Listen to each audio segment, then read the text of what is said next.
Assalamualaikum dan salam sejahtera. Nama saya Nurul Atira binti Muhammad Norizan. Saya dari kelas 4C.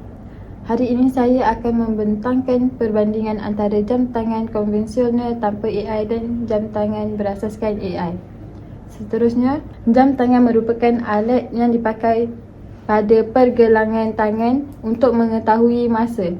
Seiring dengan perkembangan teknologi, jam tangan kini bukan sahaja menunjukkan masa tetapi juga mempunyai pelbagai fungsi pintar melalui teknologi kecerdasan buatan atau AI. Selain itu, definisi dan konsep. Jam tangan konvensional ialah jam biasa yang hanya berfungsi untuk menunjukkan masa, sama ada dalam bentuk analog atau digital. Jam ini tidak mempunyai fungsi pintar atau sambungan internet.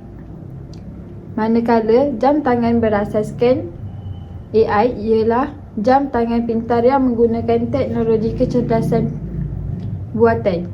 Jam ini dilengkapi dengan sensor yang boleh memantau kesihatan, mengira langkah dari memberi notifikasi kepada pengguna.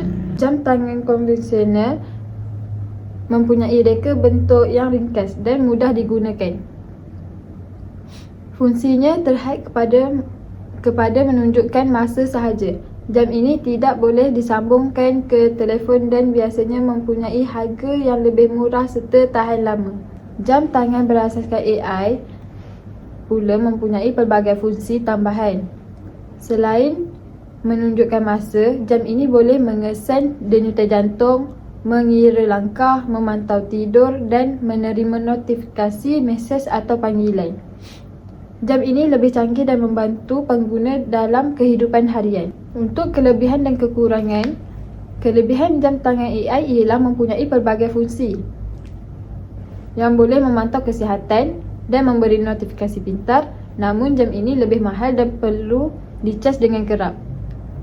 Manakala jam tangan konvensional lebih murah, tahan lama dan mudah digunakan. Namun fungsinya terhad kerana hanya menunjukkan masa sahaja. Kesimpulannya, jam tangan konvensional sesuai untuk kegunaan asas. Manakala jam tangan berasaskan AI lebih moden dan pelbagai fungsi tambahan. Pemilihan jam tangan bergantung kepada keperluan dan kemampuan pengguna. Sekian, terima kasih.